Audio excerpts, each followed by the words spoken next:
Hello students, in this video I will explain to you a task for most reading materials which is called computer generated animation. In this task we are focusing on action script language that is used by Adobe Animate to add more interactivity into the animation that we are creating with Adobe Animate. In the top of this task you can find some terminologies about this language that you need to understand. For example, variable, keyword, arguments, function, methods, and the properties. Now, the most important question that we need to know how to answer is about where to write this language in Adobe Animate. Now, in Adobe Animate, there is an action panel there can be used, or it will be used to write the script code of action script language. This is where we can write the script code. Now, we have 4 ways we can use to open this action panel to write the action script code. For example, by using the window menu, by using this button that we have it on the properties panel to open the actions panel and then start writing the script code. We can right click on the keyframe, the timeline, to open the actions panel. In addition, if you want, you can use the keyboard to open the action panel using the key F9. Now, I will show you that immediately. So, sorry, let me do this.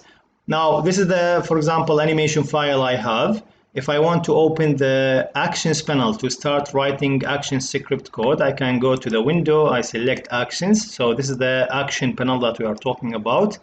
We can click on the keyframe or the timeline, so we can find the button here on the properties panel. If I click on it, it will open the action panel. Or very simply, you can right click, then select actions to open the action panel, or use the keyboard key, which is F9. Now, this is where we can write the action script code. We can find, after you open the action panel, you will find the action panel is divided into 2 parts. At the left side is called script navigator. At the right side, which is the white area, is called script pane. Now, as we said, this language, action script language, is used to add interactivity. So, for example, is interactivity by using the mouse click, by using the keyboard click, by touch. So how we can understand how to add interactivity into the animation that we are creating with Adobe Animate. Now, the first thing that we need to focus here in this task is about the mouse events. We will not use the keyboard events here in this task. We will focus on the mouse events. With action script language, there are a number of mouse events. We can listening to these events to do an action. For example, when the user click, so it's called mouse event click. When the mouse is move, when the mouse is down, when the mouse is up or over or out. So all of these events we can use it with action script language. So here, for example, with mouse event click, when happens, so what would the action need from the Adobe Animate to do? For example, to play animation, to move to another scene, to end the animation. So we have to listen to the event and then respond to that event. Also, with action script language, it has some commands to control the navigation over the timeline panel. For example, to stop the playhead, to start the playhead, move the playhead to different frames on the timeline. So also this method, we will try to use some of them in this task. For example, stop, to stop the navigation on the timeline, to play, to start the playhead on the timeline, and we have other methods, go to on the stop, go to on the play, next frame to move to the next frame, or previous frame, or previous frame to move to the previous frame. So all of this can, of course, be used by action script language to add, as we said, interactivity into the animation, to control the navigation of the animation. Now, we will use the first let us say action or commands here in action script language to stop the playhead, to stop the animation by using a stop method as we can find here. Now let me show you this example on Adobe Animate. For example, I have this animation. If I test this animation, when I go to Control and then Test, now immediately the animation will be started, even though there is a button there, but I cannot see the button. I don't have the possibility to click on the button to play the animation, because till now we didn't use ActionScript language. So when I click test, then the animation of this file will be started immediately. No, I need to control that. I don't want the animation to be started automatically. I need from the user to click on the button to start the animation.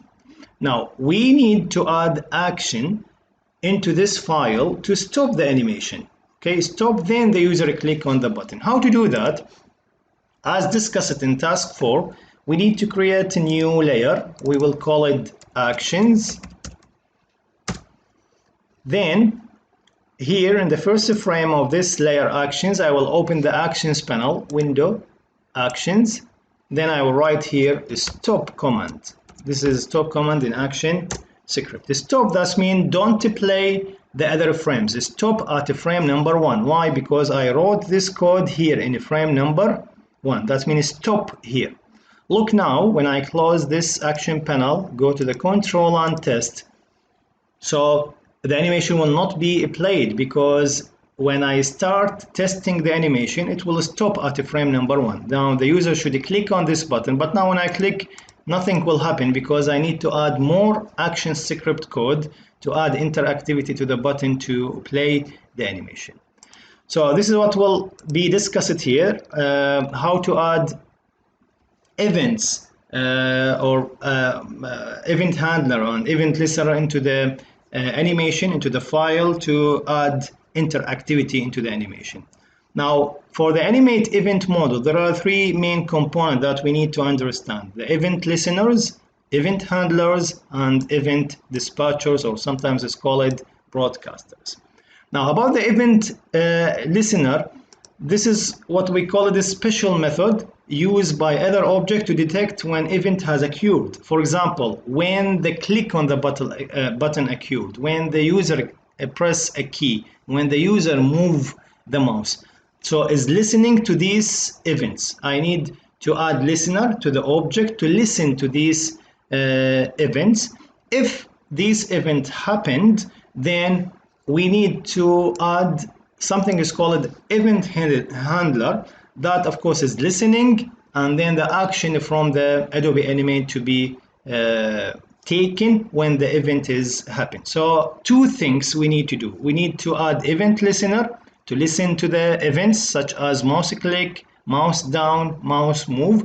Then we need to add a function, it's called event handler, that is listening or will be called or invoked when the action or when the event is happened. Now let us do that in a practical using Adobe Animate. Now before that, how to add for example listener into the object. For example, the object is button, so we use the name of the button. We have to use the method which is called add event listener, which has 2 parameters. One is the event, so this button is listening to which event? For example, mouse click. Now if mouse click it happen, what actions will happen after that? So here we have to write a function, and this function will be invoked, will be called when the mouse is clicked, or when the mouse is moved, or when the mouse is down, and so on. So let us take example about that using the same example I have it here on Adobe Animate. Now I want to add listener into the button to listen to the mouse click, and then action to play the animation after the user click on the button. So I will open the same panel which is called action panel. So I go to window, actions. Now I need to add listener, or before that, sorry, I need to give name to the button. I click on the button. Here we call it instance name here on the properties panel. When you click on the button, you will find instance name. I need to give name, for example, button 1, and then I can use this name as a reference to the button in action script language. Then I back to the action panel, window, actions. Then I'll start add listener to the button. So I will use the button name, which is button1 dot add event listener. This is the method, as I said, we need to use to add listener into the button. Now, what event I want from the button to listen to that event? It's mouse click. Okay, so I have to write here mouse event dot click. This is the first parameter. Okay, if a click is happen so what function will be called? What's the event handler? So we will call the function, as in the example, launch rocket. This one will be used to play the animation. So here we have mouse event dot click, and then what we call it, the function that we will be used to, of course, play the animation. So we need to create this function. I will use the keyword, function, and then name of the function is launch rocket. It has one parameter, which is the mouse event. So I will type here event, and its type is mouse event. Then the beginning of the function and the end of the function. Okay, if this function is invoked, called, what will do to play the animation? How to play the animation? I need to go to the frame 2, then play the frames or the animation. So I will use the command go to and play or go to which frame number 2. So here in this case, the playhead will go to frame number 2, then play the animation. So look now, when I close this action panel, control test, now the animation will be started, stopped here because of the stop command. But if the user click on this button, will play the animation. Why? Because I added, as I show here, I added listener into the button to wait for the click on the button. When the click happens on the button, this function will be called. When this function is called, then we'll go to frame number 2. This is the frame number, and play the animation. This is how we can add interactivity into the animation that we are creating in Adobe Animate. So we have other example. You can check it out. For example, this one to only print by using a trace, not to navigate the timeline.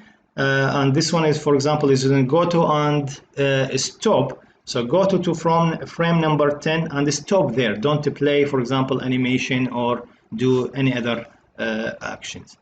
So I hope it's clear how we can add interactivity by using these commands into the animation. Now, as we have seen in the example, we have used the frame number, for example, go to and play 2. Now, what about we have moved this frame on the timeline? So that means we have to back to the code and change the frame number. So for example, here, this animation, I move it to this section, to frame number 10. Now, if I play, it will not work because I'm targeting a frame 2, but the animation is started here from frame number 10. So that means we have to back to the code. We open the actions. Here we go to the actions panel, and we have to change this one to 10. And imagine that if I have many statements and we are using different frame numbers, so we have to go through all the lines and update the frame number in the action script code. So what's the solution to avoid this wasting time? So there is a technique here is called labels. I can add labels into the frame. So even you moved the frame to different location on the timeline, still we are using the label of that frame, not the frame number. So will not affect the action script code. So let us take example about this to see how we can, here you can find the steps how to change the frame number into the into label. So here frame number 2, I click on it, you can find here label on the properties panel. So I will give to this frame label, I will call it label 1. Now look here, the label is label 1. Then I back to the action panel. Instead of using 2, I will use the label name, which is label 1. Now I close that, then I test the animation. So I will stop here, I click the button, is working by using label 1.